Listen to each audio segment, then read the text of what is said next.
Hey, what's up? It's your boy Asian Psycho, aka ToeSniper98. It's about that time again, so get your best Drake memes ready, and let's get started. Aubrey Drake Graham, born October 24th, 1986, is a Canadian rapper, singer, and songwriter. Wait a minute. Oh shit, this is the wrong Drake. I guess that's what happens when you do nothing but read off the wiki.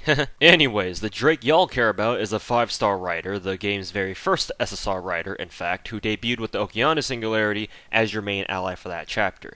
She's a good DPS writer and decent team support, but as many of you are probably already aware, she's better known as one of the best farming writers in the game.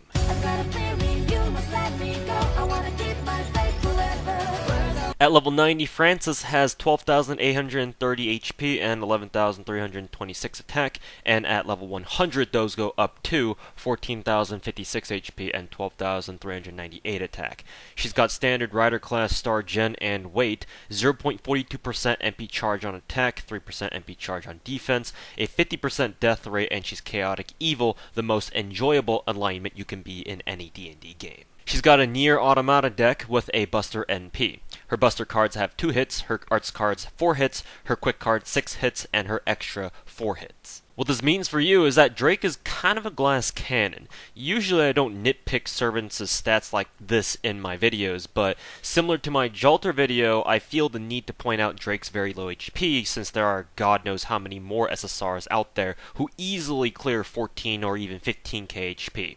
So when you're sending her out to general battles, be mindful of her HP while she's out there. Fortunately, if you're using her to do things that she's best suited for, you won't ever have to worry about this. She also has pretty good star gen even with only 1 quick card because that quick card happens to have 6 frickin' hits on it, and for reference, not even Jackie Chan's quick cards hit that much, though that's a pretty bad comparison, obviously. It also helps that her extra attack has 4 hits on it and that her 3rd skill and her MP itself can also generate fixed numbers of stars, but the only problem with this is that she's a writer, so unless someone else on your team has a star weight skill that can exceed the default weight of a writer, she's probably just gonna greed the fuck out of them. In addition, on paper, her MP gen should be trash, but it's actually pretty good because her arts cards have 4 hits on them, which is very high for a writer, and she's got 2 of them.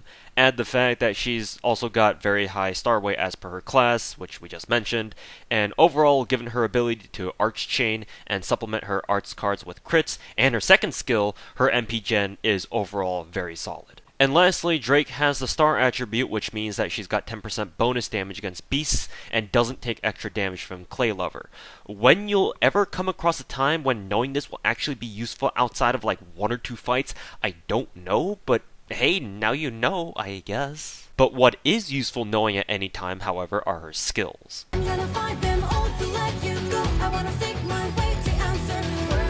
Blot Pirate's first skill is Voyager of the Storm A+, which increases party MP damage and attack damage each by 8.5 to 17% for 1 turn on a 7 to 5 turn cooldown. This skill is both her sort of damage steroid and team support at the same time. Because the buff mods are different, by itself you're looking at almost a 37% total increase in damage at max level. While at first it doesn't seem all that much stronger than if the buffs were additive, the fact that they are multiplicative means that if you throw in a Buster buff somewhere for Drake to use, the buff stacking can start yielding some pretty ridiculous damage potentials. It's not as strong as a straight up mana burst, of course, but Drake trades the raw damage output for the ability to share this buff with her teammates. This means that if she uses it on a teammate who does have their own mana burst of some kind, no matter what the type, they can start pumping out big boy or big girl damages that they otherwise couldn't have. Remember that the skill, as strong as it is, only lasts for 1 turn, so you do have to choose wisely when you feel using Voyager would net you the best results. Obviously, the ideal time to use it is when your entire front line can blow their loads, but that's just not possible all the time, so keep that in mind. Her 2nd skill is Golden Rule B, which increases her own MP generation rate for 3 turns from 18 to 45% on an 8 to 6 turn cooldown. This is her weakest skill, unfortunately, but only in the sense that it's a skill that you don't normally use when you're using Drake for the things she does best, which is farming. Despite this, if you are getting your Black Wake on and taking Drake to brawl it out in story battles or something, Golden Rule becomes a great skill because it puts her already good MP gen on overdrive so that she can go become a pirate in space or something. Warhammer aside, Golden Rule gives her the ability to reload her MP faster than she has any right to. But what makes this even better is her third skill, and oh boy, y'all know what's coming next. Her third skill is Pioneer of the Stars, which charges her MP gauge by 30 to 50%, ignores invul for 3 turns, and generates 10 stars on an 8 to 6 turn cooldown. The 50% battery should already sell you if you're at all interested in farming in this game, which most of you aren't, I know. But in case you are, this skill alone should make Drake one of your best friends. I mean, maybe some of you would like that, I don't know. But as if that weren't enough, Pioneer also gives Invul Pierce and 10 crit stars. Imagine Lartoria's Invul Pierce effect on her MP, and then being able to choose when you want to activate it. Oh, and it's also for 3 turns, not just 1. Plus, 10 crit stars are a nice boost to your crit star supply in case you produce a handful of stars the turn before, so chances are, one of your face cards this turn might get a crit in or something, which is always nice. So someone remind me again what DW was smoking when they first made Instinct. Her passive skills are Magic Resist D, which increases her own debuff resist by 12.5%, and Riding B, which increases her own quick card performance by 8%. You won't care about either of these until Drake randomly resists a debuff or something.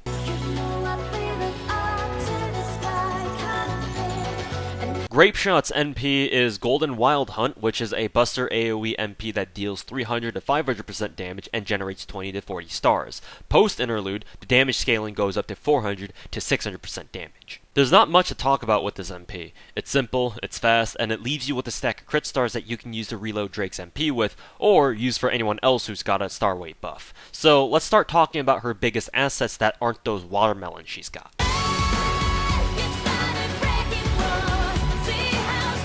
So let's just get this out of the way. Black Flag is the best farming SSR rider in the game, probably even in JP2, honestly, and one of the best farming servants in the whole game. But why though?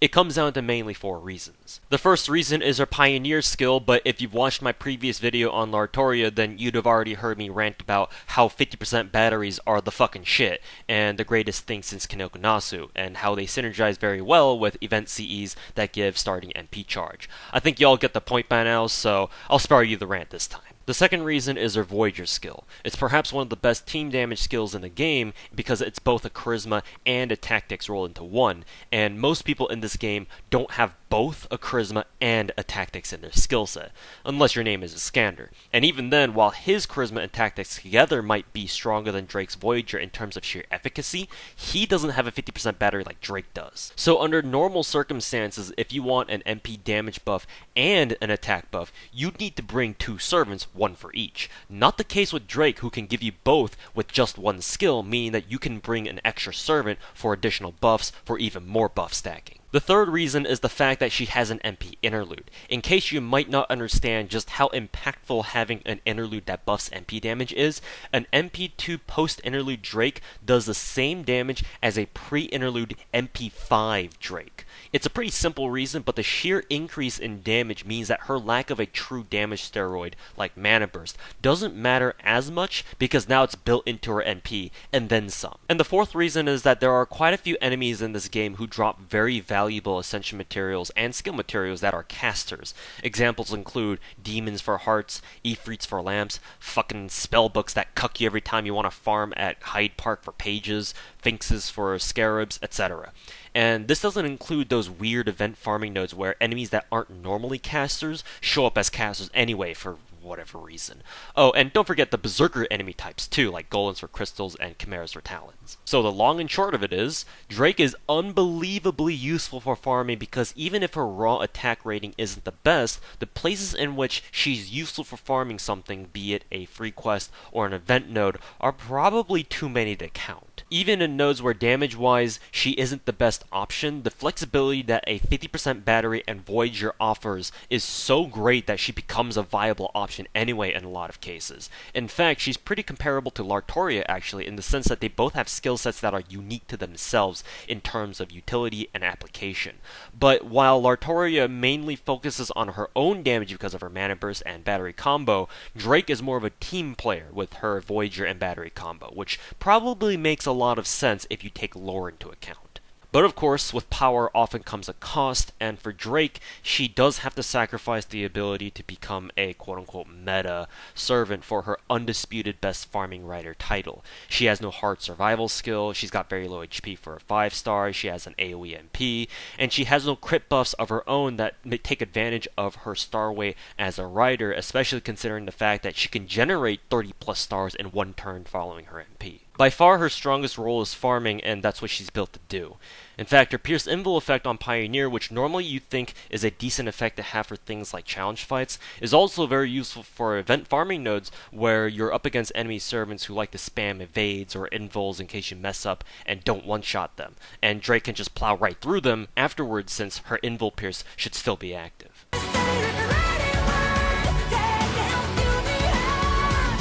For one piece in particular, team comps mainly depend on what you're farming. Because she's the queen of riders, when it comes to that, if at any point you're building a team for a farming node and you think to yourself, hey, I need a strong AoE rider, Drake should instantly be the first rider who comes to mind, if you can bring her along, that is. If you only need Drake to act as buff support or clear low HP trash mobs, then she can do that just fine all on her own. But in the event that you need Drake to be your main DPS, make sure to give her a mana burst of some kind. Servants like Solaire, Master of Plagiarists, This is Sparta, Grey's Anatomy, Luchadora, and Game Shark are all ideal for this, or just bring any blonde. What do you mean you didn't buy it off the RP shop already? In the event that you actually do want to use her for things not related to farming, give her teammates who can also provide defense, heals, and crit buffs. Naturally, Wavy Boy and Game Breaker fit all this, but also consider Shota Author and French Vanilla, especially if she has her Bond CE.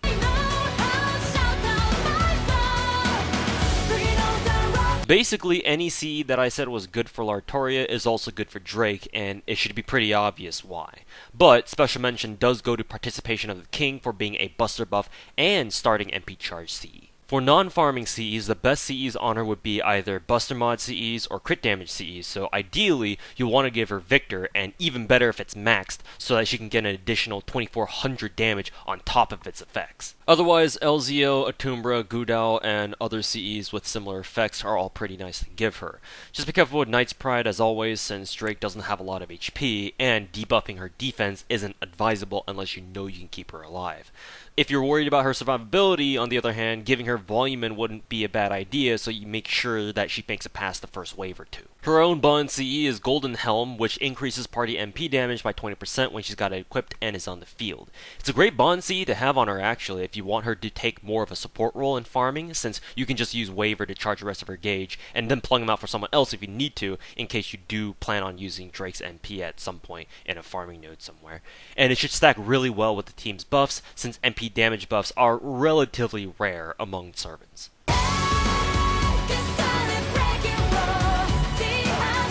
Drake is overall the best farming rider in NAFGO, and unless JP players can tell me otherwise, she'll continue to be the best farming rider for the foreseeable future. She might not be quite Waver tier of you should take her literally anywhere, but she comes close. That and Waver doesn't do any damage with MP, so there is that.